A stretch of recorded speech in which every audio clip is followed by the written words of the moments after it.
to you all. Welcome to our podcast session. This is season 2 of Wear Many Hats, totally dedicated to the facilities management industry. Today we've got a fantastic guest with us. We've got Spencer Tagg from Airivo. He's the operations director there. I've known him quite a while in the industry, going back to the BCA, which I'll let him talk about. But yeah, welcome. Thank you very much. It's great to be here on a beautiful sunny day as well. It is sunny today. Apparently it's meant to rain tomorrow and through the bank holiday, but we'll see, because we get funny weather in Britain, don't we? Mm-hmm. Did you come from far today? From Hanwell, Ealing area, so just on the Piccadilly line, so not a bad journey at all. Nice and easy. That's what we like to hear. But yeah, again, thank you for coming down. I'm really looking forward to interviewing. Like I say, I've known you some time and I've never heard your name. And it'd be great to hear your story today. So I'm going to kick off.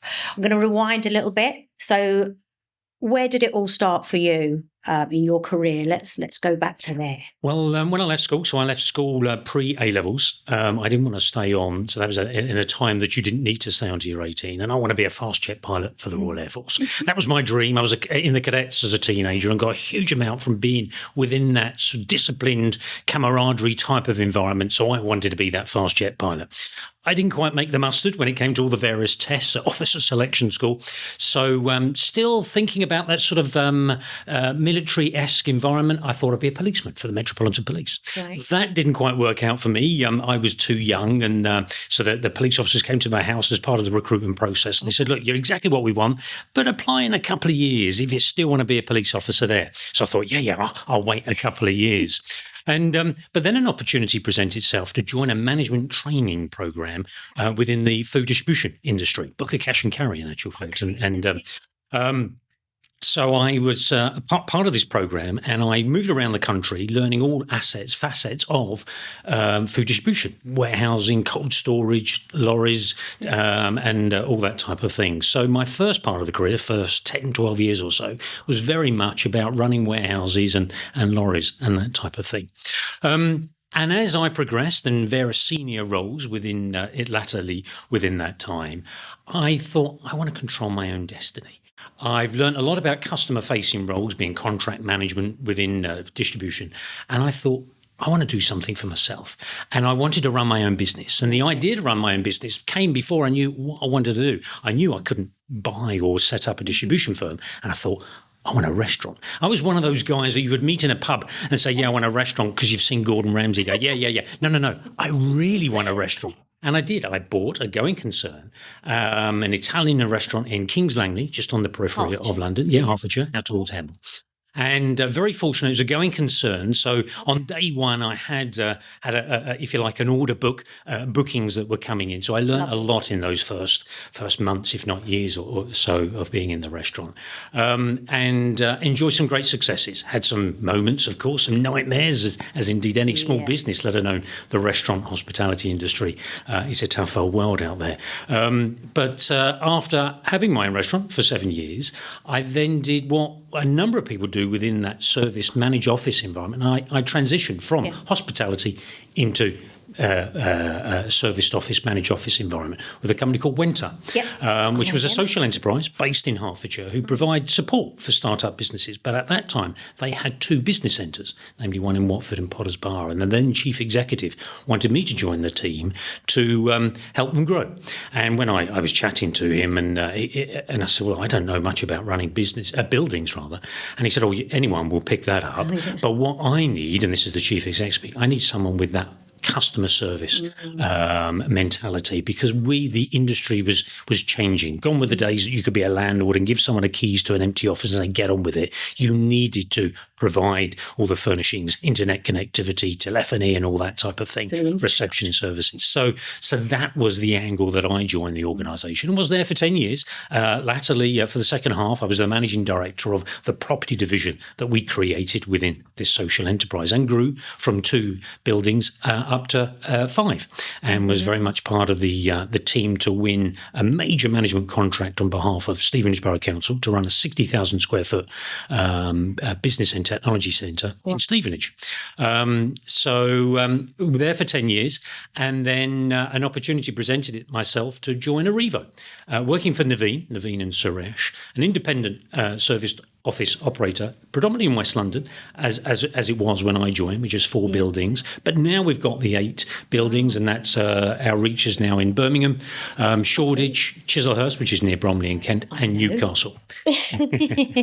No, Chislehurst very well. Oh, right. I went to school actually. My sixth form was in Chislehurst, so I know Chislehurst very well. I actually know exactly where you are.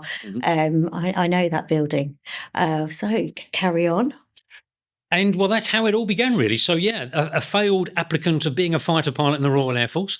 But certainly cut my teeth in terms of developing my commercial skills within contract management within distribution, and then had my own business and enjoyed that. And then, but it was appropriate for me to sell that on. I had a young family. The building was 400 years old, so had its sort of operational difficulties. It was on 2 levels as well, and it was a type of business that I, as the owner, was there all the time. In actual fact, I only went on holiday when I shut the place, and so the smart money says that you get out of that type of business before you get too tired and you become ratty. Yes, so I saw the writing on the wall that I wanted to sell at my peak, and in my latter years I won. I was listed as one of the top 10 Italian Mediterranean restaurants in London and the South East. Really? I mean, I was the other 9 with sort of Jamie Oliver and Locatelli and people like that, all in London. And there's little old Spencer Tagg in Kings Langley listed.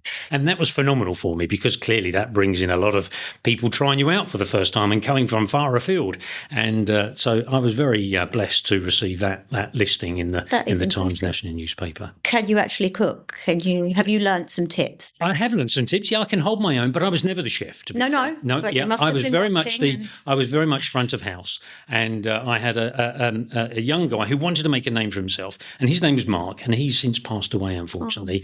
But so we were Marks and Spencer, Magic and Sparkle as the name. So, but because we were off sort of Italian Mediterranean vibe, his nickname was Marco, and it's Marco the chef for me. So we worked together for many years, and together we achieved great things. That's great. That is really great. So now, obviously, you're still with Airivo, and so. What does a day in your world actually look like? What does it? Well, it is a bit cliche to say it's sort of like no 2 days are the same. But being in a senior leadership role within a small independent operator, compared to some of the major ones, of course, that operate in the space. I've clearly a large part of my role is being part of setting the strategic direction of the organisation, involved in and leading on acquisitions, large projects if we're refitting out spaces, right. And indeed the large negotiations for some of the larger clients where it requires someone more senior to support the centre managers and senior centre managers to navigate that sort of whole contract piece. But also then there's the day job, and the day job is broken air conditioning, dealing with cleaning contractors, money laundering regulations and the like. So it really is a varied role. This is the wear many hats. This is where this comes into. This is why we brought you on, because we know that you do this so on a day-to-day basis. So it's a lot. So you're juggling lots of things at the same time, but getting the job done and moving forwards.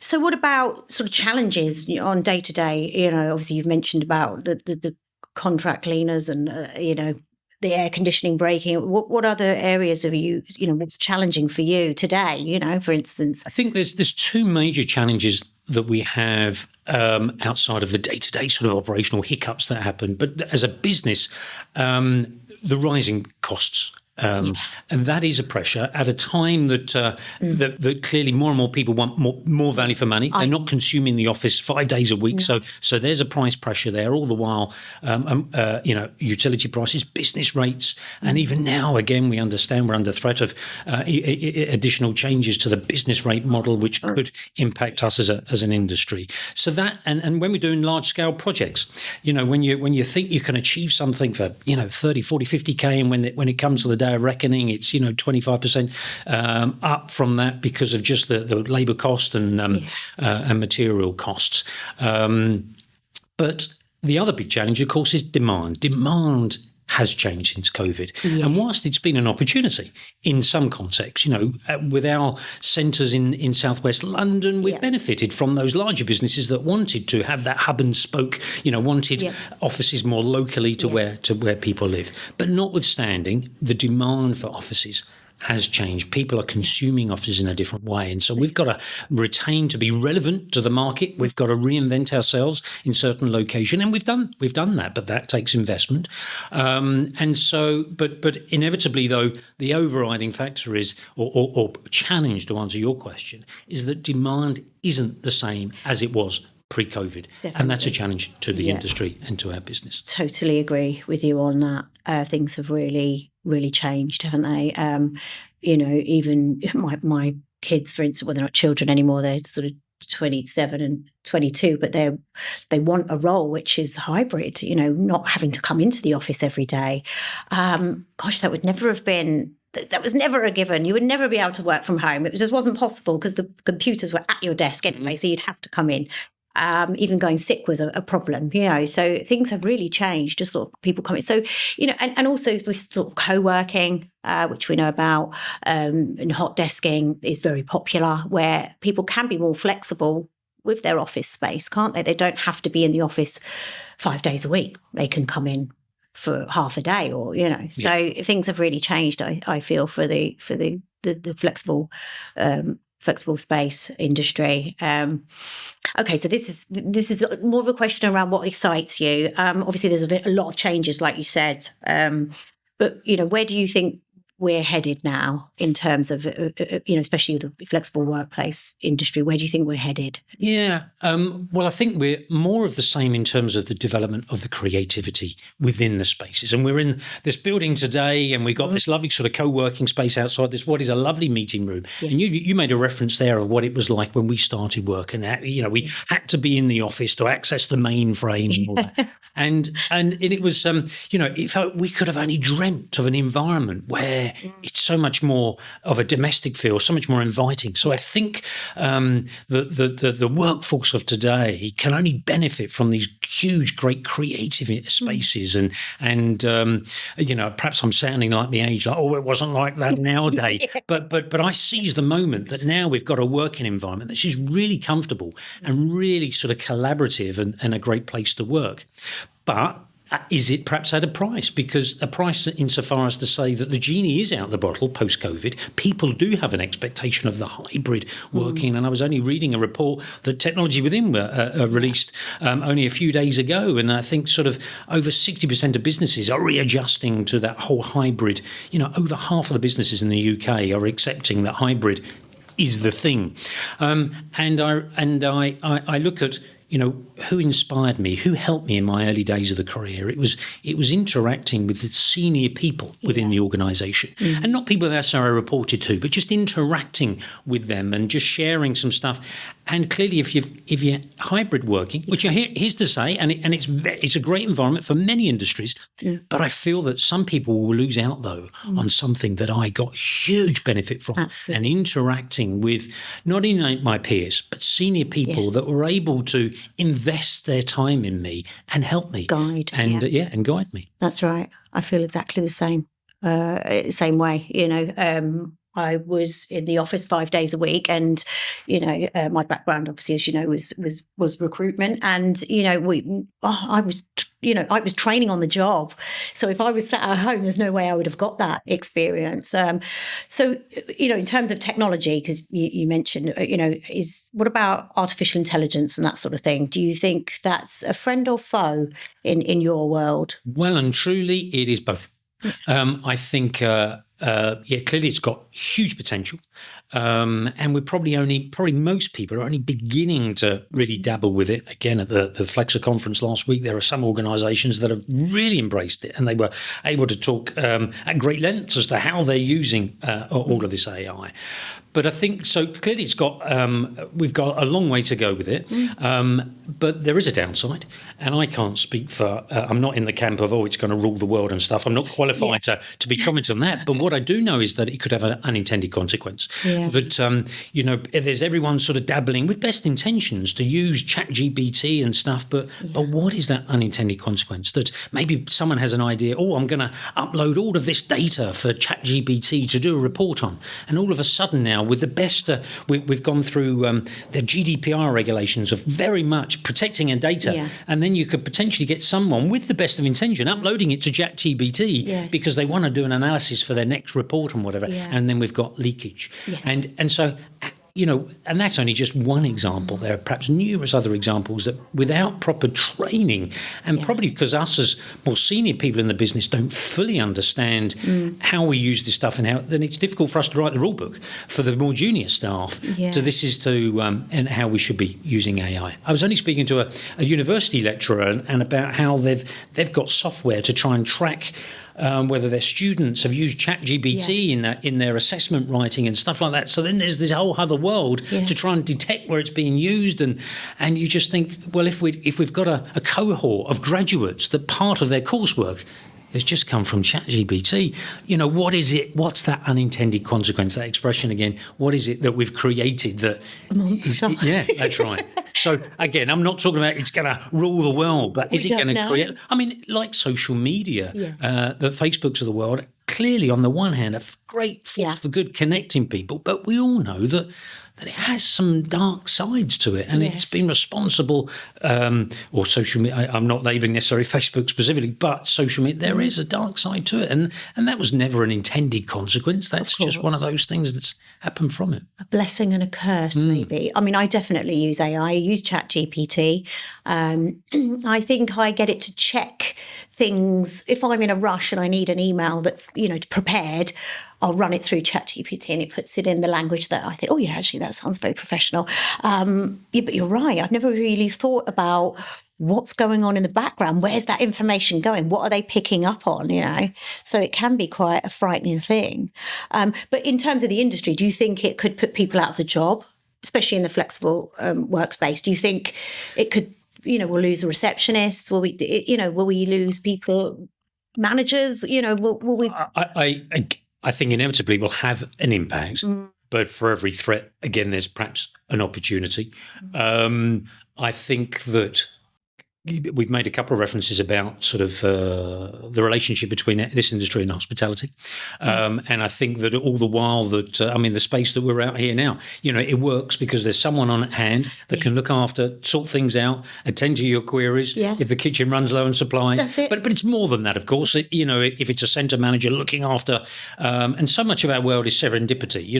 You couldn't run a building, or rather there are challenges to running a building remotely, because some things only happen when you're around and you can see them and stuff like that. Now, some organisation, we run some buildings remotely and it works very well, but still it needs a human intervention to keep on top of stuff. And it's what you see with the eyes and monitoring monitoring bits and pieces. So, yes, clearly it is a threat. And I can't begin to think of, where it will go. But I like to think that, for every threat there is, though, there's an opportunity that we can do something else. And maybe some of the mundane, repetitive tasks that will be done by artificial intelligence. And then there's more time to be doing on the stuff that requires human intervention. And there's more return on that. But hey, doesn't everyone say that to lesser graded degrees and stuff if you want to be positive about it? There's the doomers that, it's going to, and clearly it is going to have an impact, but hey, let's embrace it. Let's see where we can go. That's it. I agree. So I'm an AI and a ChatGPT fan.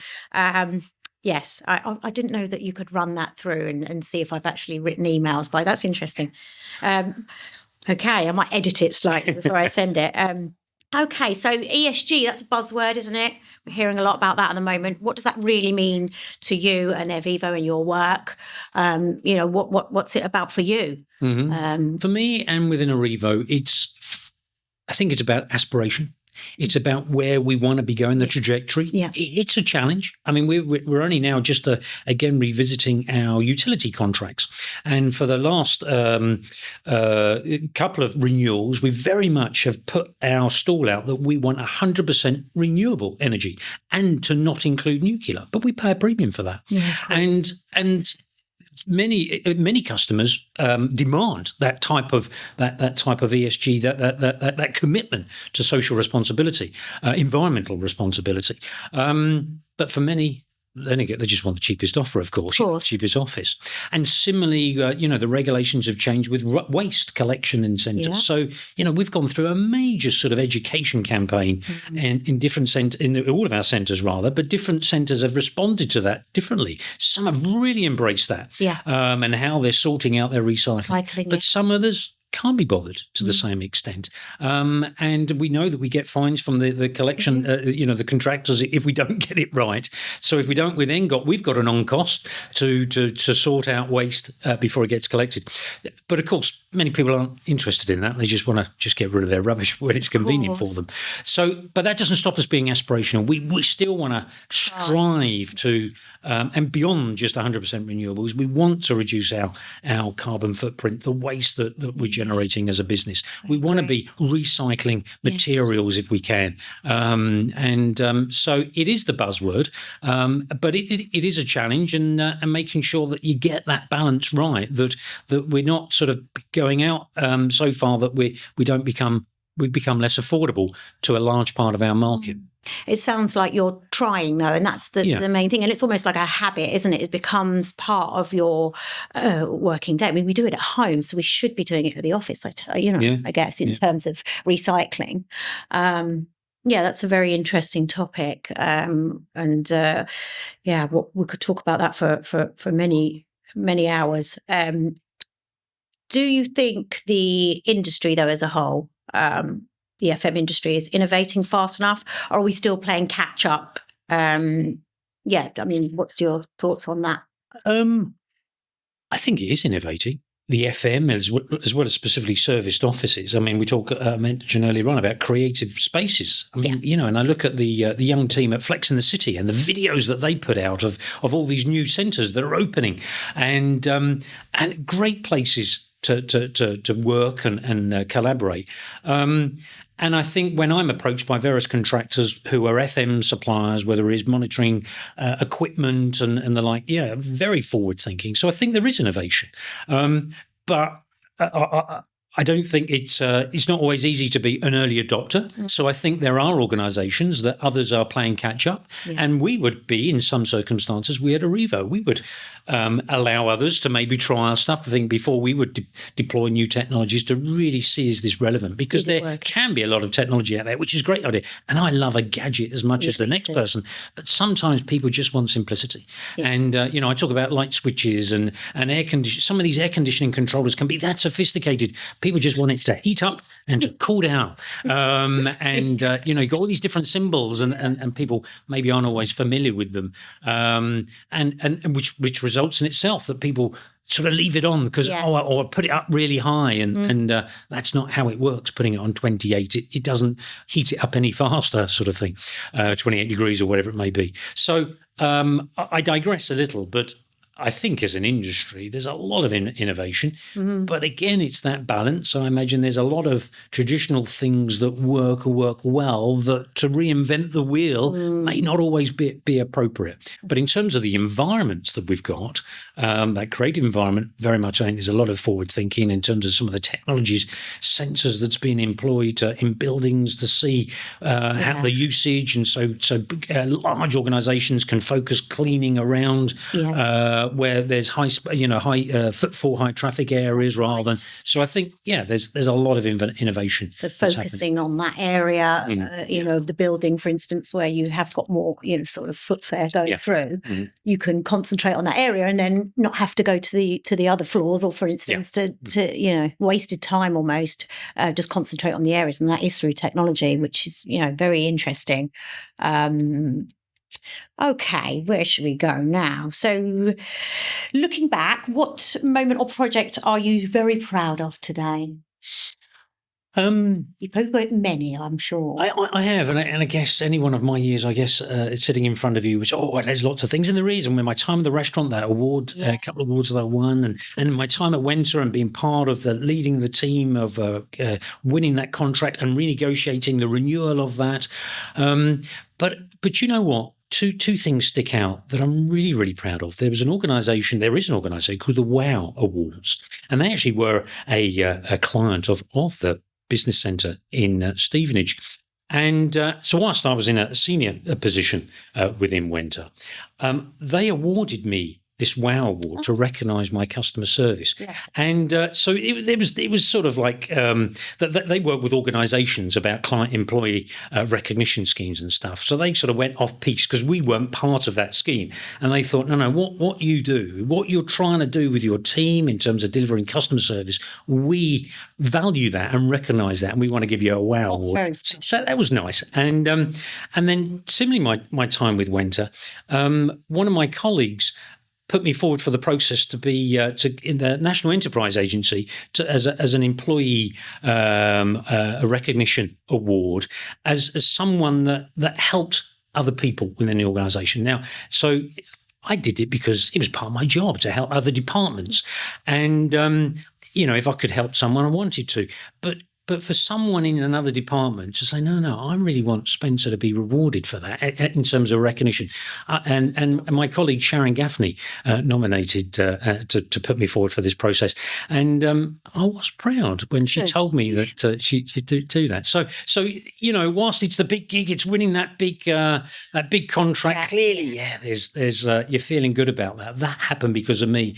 But to be rewarded because of my personality, my personal traits of wanting to help people and give good customer service, I'm pretty proud of those type of occasions. I think it's very nice to be awarded for recognition and have some recognition for what you do. And I mean, like I say, I've known you in the industry for many years.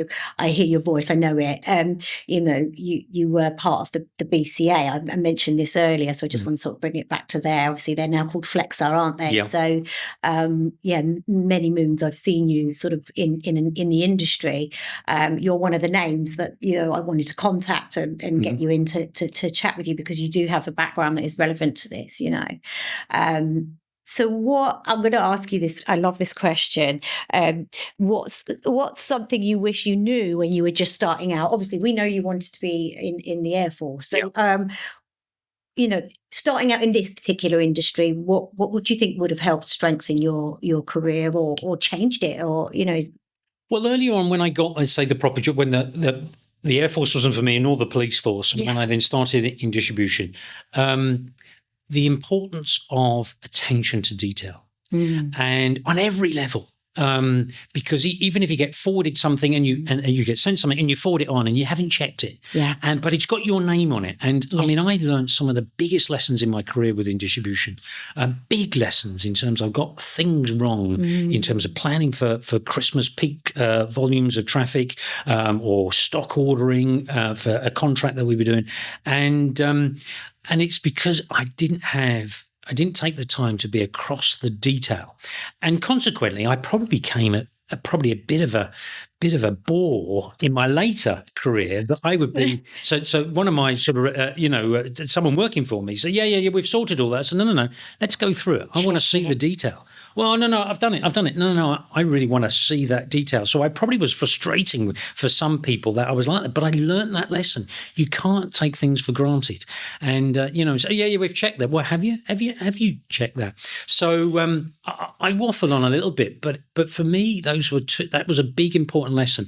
And I'm not sure how those events would have played out given the same set of circumstances again, except had I'd necessarily had a better, briefer or understanding of the details. So I would say, if I was going to give one nugget to someone, is that take the opportunity to get across the detail. And double check. Especially with emails and stuff, because once it's gone, it's gone. It's gone, yeah. Oh, you can recall, but you don't actually know if it's going to... No, that's right. Yes, got that drama. Absolutely. Yeah. I mean, I don't always check. I must take that nugget on board now. So if someone come to you tomorrow and said, I want to do what you do. And obviously, we've got a lot of people that are going to be listening to this podcast. What would you say to them, other than that nugget that you just gave them, of course? But I think it's making sure that they find an environment that they can feel passionate about. I've got to where I've got to because I've gone over and above. I feel I've really contributed and try and do that bit more. But I've only done that because I've enjoyed doing so, and I've wanted to go that extra mile.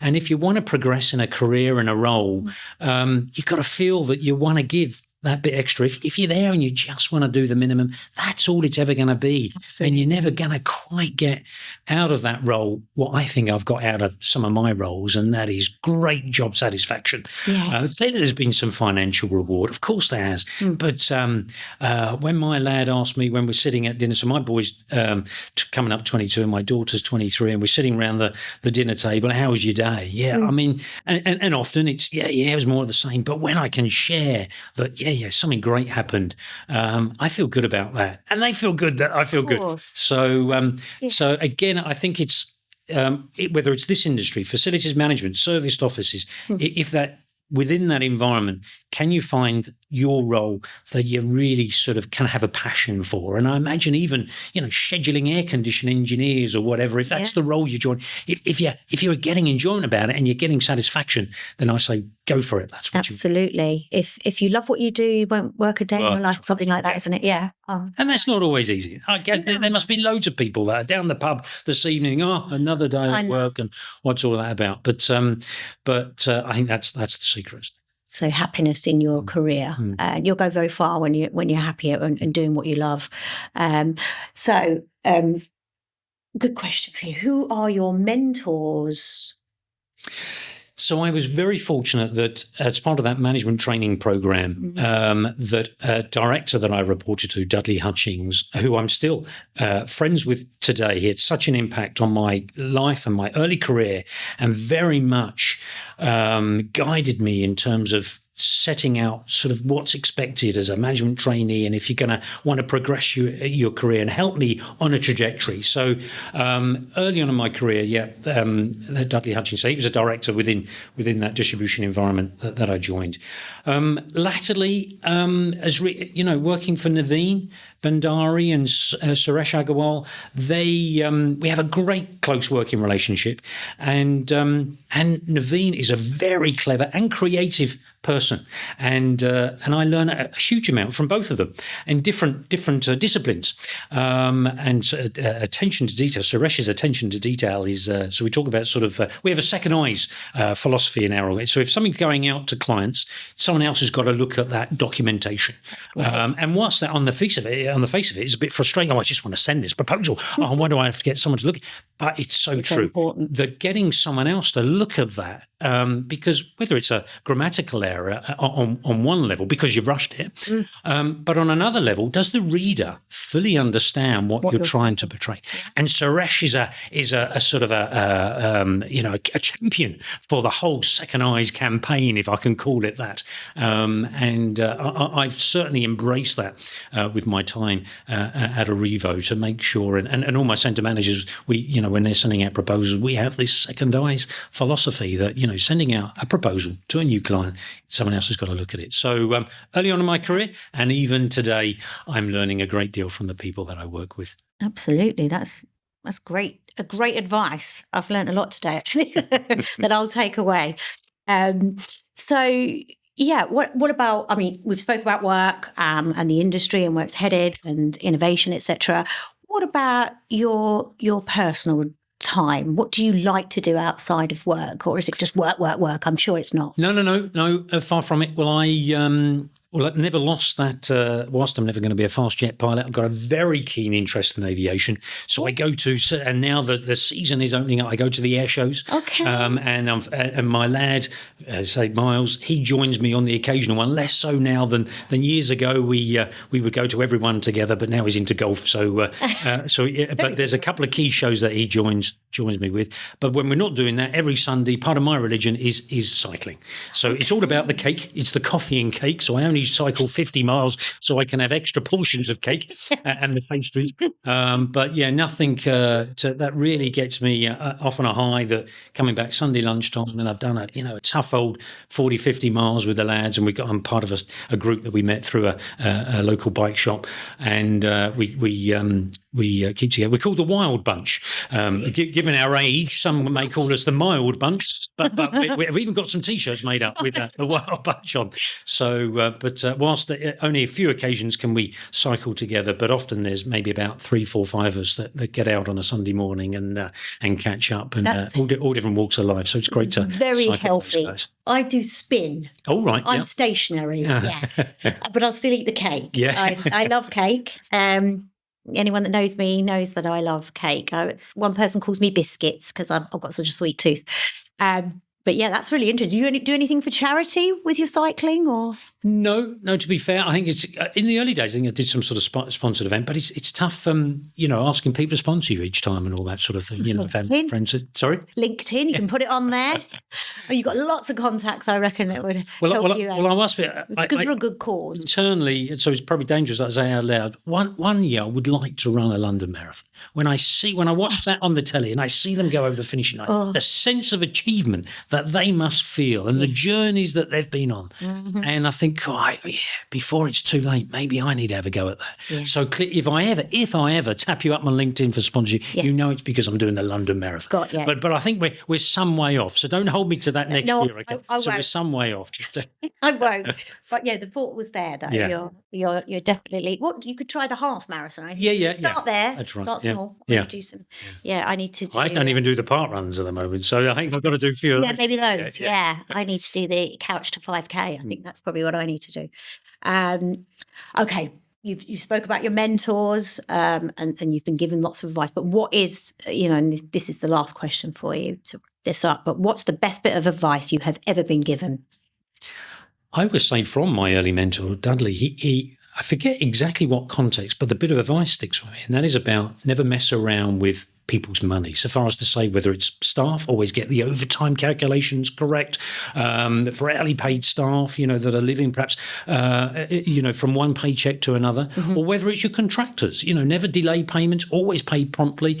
And so I think that is so true. If you get those, then the other things sort of like easier to deal with. So you can't mess around or not afford the right time. So I don't know whether that's juicy enough to have. But for me, if I was trying to single out one bit of advice, I mean, I've had loads of bits of advice and all been useful. But that one thing sticks out, that you've got to get people's money right, because you mess around that at your peril. Absolutely. And also, if they're providing a service for you, that could potentially stop, which would affect your clients, etc. So yes, I agree with that 100%. Spencer, it's been a pleasure. As always, I've seen you for a long while around town, so to speak. So yeah, it's been a great pleasure to have you here. And thank you very much. And there's lots of information that I never knew about you there, but thank you so much for coming down and talking with us today. And is it, it's okay to say that obviously Spencer Tagg is on LinkedIn. Yep. And if there's anybody that wants to reach out to you, feel free to contact Spencer. If you've got any questions for him, you can hit him up on LinkedIn. Yeah. But yeah, that's the end of the show today. And yes, we will be seeing you again soon. Have a wonderful day. And thank you for coming to our podcast session with Wear Many Hats. Thank you very much. See you soon next time.